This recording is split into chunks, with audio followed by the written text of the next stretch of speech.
한 주간 잘 보내셨습니까?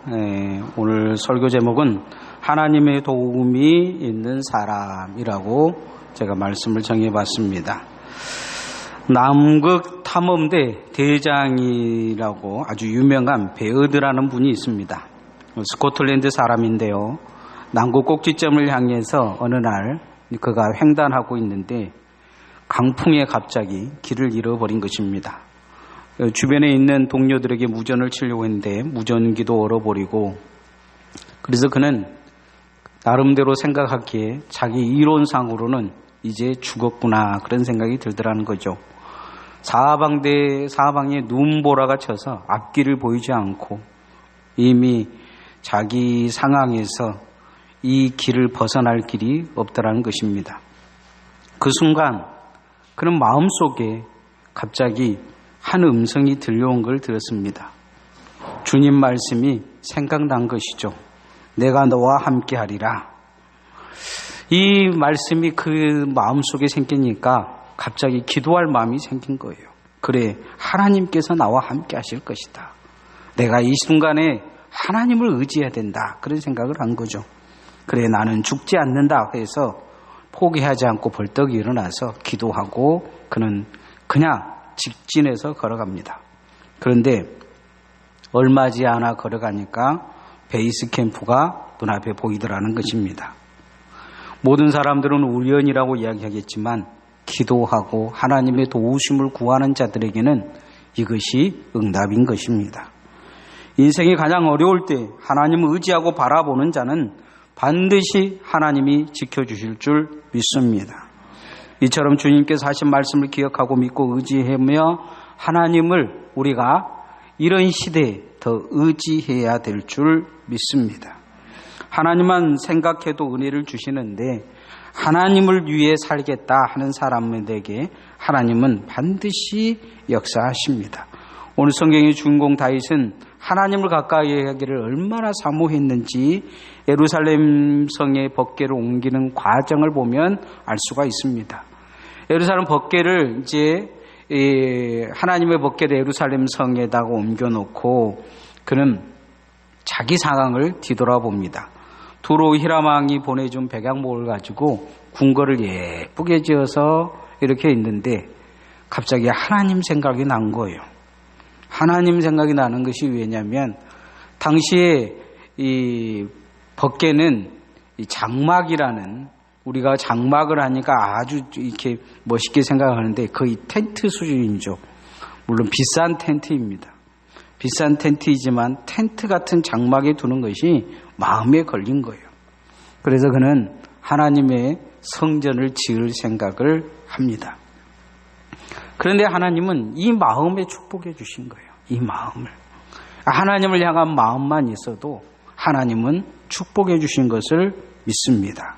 따라합시다. 하나님을 향한 마음만 있어도 하나님은 기억하십니다. 캐나다에서 아이를 낳은 맞벌이 부부가 있었어요. 이제 맞벌이 부부가 이제 직장에 다니는데 아이를 키우기가 너무 힘든 거예요. 그래서 안 되겠다 싶어가지고 한국에 있는 어머니를 모시고 왔습니다. 그런 어머니가 이제 아이를 키우는데 영어도 모르고 이 낯선 곳에 살기가 힘드니까 유모차를 가지고 공원에 놀러 간 거예요. 그날도 공원을 이렇게 돌고 그 다음날도 도는데 어떤 할아버지가 너무 초라한 옷을 입고 점심시간인데도 끼니를 때우지 못하고 있는 거예요. 그래서 그 다음날은 김밥을 싸다 주고 그 할아버지가 또 그 대신 영어를 가르쳐줘서 뭐 이제 불고기도 해다 주고 뭣도 해다 준 거예요. 그러면서 이 할아버지하고 정이 들었어요. 어느 날 이 할아버지가 이제 할머니가 영어를 어느 정도 할 줄 아니까 결혼하자고 하는 거예요.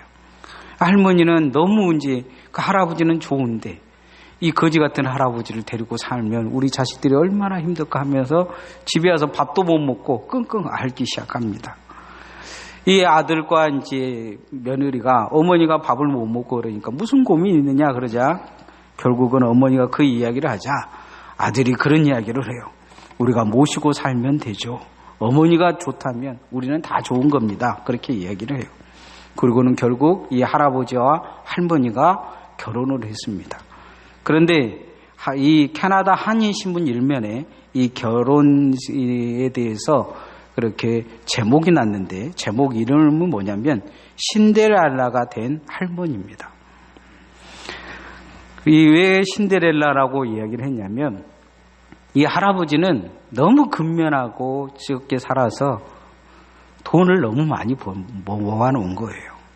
겉으로 보기에는 거지인데 캐나다에서 몇 번째 안 가는 알부자였다는 거예요. 그래서 신데렐라가 됐다 이렇게 이야기를 해요. 그러고 나서 이제 이 일 있고 나서 그 공원에 유모차 끌고 다니는 할머니들이 많이 생겼다고 해요. 여러분, 이 할아버지가 왜 이 할머니를 선택했겠습니까? 돈 보고 무엇 보고 그거보다도 자기를 정말 사랑해주는 사람이었기에 결혼을 할 마음이 있었을 것입니다. 다윗도 특별히 하나님께 무엇을 원하기보다 하나님을 그렇게 사랑했습니다. 하나님이 무엇을 주신 것보다 내가 하나님을 사랑하기에 내가 하나님을 섬기고 내가 하나님께 어떻게 해드려야 될까를 고민하는 그런 사람이었습니다. 하나님은 그런 이야기를 하셔요. 7절 말씀 한번 같이 읽어보십시다. 시작. 이스라엘 자손과 더불어 다니는 모든 곳에서 내가 내 백성 이스라엘을 먹이라고 명령한 이스라엘 어느 지파 가운데 하나에게 내가 말하기를 너희가 어찌하여 나를 위하여 백향목집을 건축하지 아니하였냐고 말하였느냐. 나는 성전을 누구에게 막 지어달라, 금으로 막 어떻게 해라 그렇게 말씀하신 적이 한 번도 없다는 거예요. 반대적으로 이야기한다면 그런 나에게 누가 또 와서 성전 지어주겠다고 이야기하는 사람이 또 어디 있느냐? 없었다는 거죠. 다윗밖에 없었다. 내가 요구한 것이 아니다. 그러나 그는 나를 위해서 그렇게 마음을 두고 있는 사람이다. 이건 내가 그걸 원하는 게 아니다 하면서 거부하시는 내용이에요. 나중에 다윗의 마음 받아주셔서 그 아들이 성전 지켜야 하십니다. 정말 중요한 것은 하나님이 우리들의 마음을 받아주신다는 거예요. 그래서 사도행전에 바울이 다윗에 대해서 이야기하기를 다윗은 내 마음에 합한 자라. 내가 그에게서 내 모든 뜻을 이루겠다. 이렇게 말씀하십니다. 어떤 바리새인이 예수님을 시험하여 율법 가운데 어느 계명이 큽니까? 라고 질문을 합니다. 그럴 때 예수님께서는 마태복음 22장 35절에 마음을 다하고 목숨을 다하고 뜻을 다하여 하나님을 사랑하라 이렇게 말합니다. 하나님을 사랑하는 것, 그것은 내 마음을 하나님께 드린 것입니다. 하나님이 내 마음에 있는 것이죠. 우리가 그렇게 하나님을 내 마음에 둔다면 하나님이 우리를 정말 사랑하시고 또 마음에 합한 자로 우리를 기억해 주실 줄 믿습니다. 성도가 하나님을 생각하면 하나님은 그걸 축복으로 갚아주십니다. 따라합시다. 성도가 하나님을 생각하면 하나님은 그것을 축복으로 바꾸십니다. 영국의 영성이 깊은 C.S. 루이스라는 목사님이 악마의 편지라는 책을 썼습니다.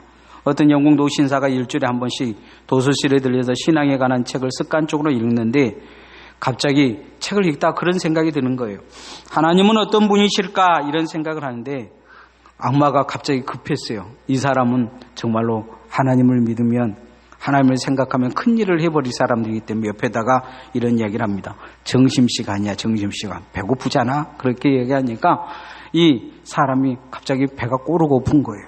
일단 그러니까 밥 먹고 해, 밥 먹고. 이 악마가 옆에서 꼬시는 거죠.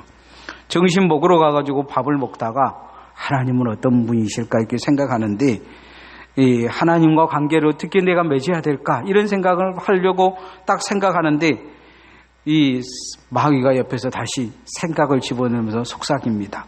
밥 먹는데 그 맛있는 거 먹는데 뭐 그리 골치 아픈 생각을 해. 우선 밥이나 먹고 그 다음에 생각해. 이렇게 얘기하는 옆에서 꼬십니다. 노신사는 그런 사단의 장난도 모르고 식사를 이제 그렇게 또 끝내면 그래 밥이나 먹자. 이렇게 맛있는 거 이렇게 열심히 먹어야지 하면서 먹습니다. 식사를 끝내놓고 와서 이제 내가 하나님 앞에 기도하면서 내가 어떻게 살아야 될 건지 생각해 보겠다 그랬더니 악마가 찾아와 그럽니다. 오늘 오후에 안 바빠? 이런 일 저런 일 있잖아. 그 일 다 해야 되잖아. 언제 그 일 다 하려고? 그러면서 옆에서 꼬십니다. 그러자 옆에서 그래 오늘 너무 바쁘지. 그러니까 이 악마가 그 신사에게 집에 가서 해. 그렇게 이야기합니다. 그러니까 이 노신사는 오후를 그렇게 지내고 집으로 돌아와서 하나님에 대한 생각을 완전히 잃어버리고 그냥 잠자리에 듭니다. 이 예화는 통해서 루이스가 하나님의 생각을 하지 못하게 하는 악마의 계략을 이야기하고 있습니다. 악마는 하나님을 생각하지 못하게 합니다. 왜냐하면 하나님을 생각하면 하나님을 찾게 되고 하나님을 찾으면 하나님을 위한 사람이 되기 때문입니다. 악마의 사탄의 대적이 되기 때문이죠. 그런데 하나님을 위해 살겠다 하는 사람들, 그 사람들은 하나님은 하나님이 대신 그 인생을 살아주시는 것을 볼 수가 있습니다. 오늘 7장 8절 9절 말씀 한번 같이 읽어봅시다. 시작. 그러므로 이제 내 종 다윗에게 이와 같이 말하라. 만군의 여호와께서 이와 같이 말씀하시기를 내가 너를 목자 않고 양을 따르는 데 데려다가 내 백성 이스라엘의 주권자로 삼고 내가 가는 모든 곳에서 내가 너와 함께 있어 내 모든 원수를 내 앞에서 멸하였은즉 땅에서 위대한 자들의 이름같이 내 이름을 위대하게 만들어 주리라. 다윗 같은 사람이 없었다는 거죠. 사람들은 하나님에게 무엇을 할 때마다 그런 생각을 해요. 하나님이 이거 하면 축복해 주실 거야. 하나님이 이거 하면 우리 애를 인생을 바꿔 주실 거야. 이런 생각을 한다는 거죠. 그런데 다윗은 그런 생각을 갖지 않습니다. 하나님을 향해서 어떻게 살 것인가를 고민하죠. 그 고민에 하나님은 응답하시면서 내가 모든 대적을 다 멸해줬다. 그러면서 내가 너를 축복하고 너의 이름을 위대하게 만들어 주시겠다. 이렇게 말씀하신 것을 볼 수가 있습니다. 우리가 아침에 일어나면 하나님을 먼저 생각해야 될 줄 믿습니다. 잠자리 들기 전에 하나님을 생각하고 우리가 어려울 때도 하나님께 무릎을 꿇고 또 기쁘고 감사할 때도 하나님을 생각하고 하나님을 생각하는 하나님의 사람들 되어주시기를 소원합니다. 누군가 나를 생각한다는 것은 누가 나를 정말로 좋아하고 생각한다는 건 사람이 생각하기도 너무 좋은 거죠. 그러죠. 그 사람이 늘 나에게 좋은 생각하고 좋은 마음 갖고 또 사랑을 준다면 먹을 거 있으면 뭐 좋은 거 있으면 꼭 나눠 먹고 싶고 먼저 그 사람에게 주고 싶고 10사람에게 누구에게 먼저 줄 건가 그러면 그 사람에게 먼저 주지 않겠어요. 하나님도 다윗에게 아마 그런 마음이었을 거예요. 우리 인생에 하나님을 그렇게 생각하면 하나님이 우리를 기억하실 줄 믿습니다. 마지막으로 하나님은 주님의 일과 교회를 위해 사는 자를 생각하십니다. 따릅시다. 주님과 교회를 위해 삽시다. 영락교회를 설립한 고 한경재 목사님께서 영락교회를 건축할 당시 그 교인들이 전부 다 이제 이북에서 넘어온 사람이에요. 북한에 있는 정권들이 싫어서 신앙을 지키기 위해서 넘어온 거죠. 그게 아무것도 가지도 못한 거예요. 그래 보니까 교인들이 다 그냥 거지 같아요. 근데 한경재 목사님이 그날 예배당을 지으면서 교인들에게 그 이북에 넘어온 교인들에게 그렇게 이야기했다고 해요. 10일 정도 먹을 양심만 남기고 하나님의 성전 건축을 위해 다 바칠 각오가 되어 있는 사람들은 성전 기공식 예배에 오십시오. 그렇게 이야기했다고 해요. 교회 나오지 말라는 이야기는 아니죠. 그 기공 예배 때 그런 사람들이 모여서 기공 예배를 드렸으면 좋겠다. 이런 이야기를 한 거예요. 그러니까 기공 예배를 드리는데 150명이 왔다고 합니다. 120명의 교인들 가운데 이제 나중에 이제 이 53명이 정말로 그렇게 하나님 앞에 귀하게 자기 것을 드렸다고 해요. 10일 먹을 양심만 남겨놓고 성전을 위해 다 바쳤다고 합니다. 거의 30년이 흘렀다고 해요. 영락교회가 부흥하고 영락교회가 서울에서 제일 잘 나가는 교회가 되어주고 30주년에 그렇게 감사 예배를 드리는데 이 목사님이 그때 일이 생각나더라는 거예요. 그래서 그 53명이 어떻게 살고 있나 이렇게 보니까 그때 이 목사님이 지금은 아니지만 그때 한국의 30대 재벌 속에 이 사람들이 거의 다 들어가 있더라는 것입니다. 우리는 하나님을 위해 살고 하나님을 위해 헌신한다는 것을 간단하게 생각하지만 하나님은 그것을 생명같이 여기시는 것을 볼 수가 있습니다. 이스라엘 백성들은 우주의 중심은 지구이고 지구의 중심은 이스라엘이고 이스라엘의 중심은 예루살렘이고 예루살렘의 중심은 성전이라 생각합니다. 성전이 얼마나 귀하게 생각하는지 몰라요. 우리도 하나님 앞에 교회를 그렇게 귀하게 여기고 섬기고 충성하면 하나님이 여러분을 기억하실 줄 믿습니다. 하나님은 성전을 이렇게 생각하는 다윗을 이렇게 축복하십니다.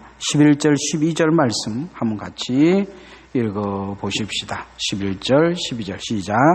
전에 내가 사사에게 명령하여 내 백성 이스라엘을 다스리는 때와 같이 아니하게 하고 너를 모든 원수에서 벗어나 편히 쉬게 하리라. 여호와가 또 내게 이루니 여호와가 너를 위하여 집을 짓고 내 소환이 차서 내 조상들과 함께 누울 때에 내가 내 몸에서 날 내 씨를 내 뒤에 세워 그 나라를 견고하게 하리라. 하나님은 그렇게 이야기하셨어요. 내가 너의 집을 지어주겠다. 하나님은 성전 건축을 하겠다는 다윗의 성전의 건축은 허락하지 아니었어요. 너는 사람 많이 죽여서 성전 건축 못한다. 얼마나 서운하겠어요. 어쨌든 하나님이 시킨 것도 아니고 내가 해주겠다고 하는데 여러분 누군가에게 아주 좋은 것을 하나 선물하려고 하는데 대뜸 싫다고 하면 아마 섭할 거예요. 그런데 하나님은 그런 이야기를 하셔요. 너는 내 집을 지어주려고 했는데 그건 못 받겠지만 내가 너의 집을 지어주겠다 이야기하십니다. 너의 후손들을 내가 돌보아 주겠다. 내가 너를 반드시 축복해 주겠다. 이렇게 말씀하신 것을 볼 수가 있습니다. 하나님의 성전을 생각하는 자, 네가 하나님의 성전을 지킬 수 있도록 내가 너의 집을 세워주겠다. 이야기하시는 거죠. 여러분이 하나님의 교회와 하나님의 나라를 위해 산다면 하나님은 하나님의 교회와 하나님의 나라를 위해 반드시 여러분을 축복하실 줄 믿습니다. 그렇게 세워가셔서 하나님의 나라를 일으켜 가실 것입니다. 우리가 다윗과 같은 그런 마음을 갖기를 소원합니다. 하나님의 도움을 받는 사람은 어떤 사람입니까? 이제 말씀의 결론을 맺으면 주님을 위한 마음을 갖고 있는 사람입니다. 주님을 위한 마음만 갖고 있어도 하나님은 그 마음을 아시고 그 사람을 축복하신 것을 볼 수가 있습니다. 하나님을 생각하는 사람입니다. 사단은 하나님을 생각 못하게 해요. 자꾸 우리는 하나님을 더 깊게 생각해야 됩니다. 주 예수 그리스도를 깊이 생각해야 됩니다. 깊이 묵상해야 합니다. 주님 따라가야 합니다. 주님의 몸된 교회를 내 집보다도 더 귀하게 여기고 잘 세워가야 합니다.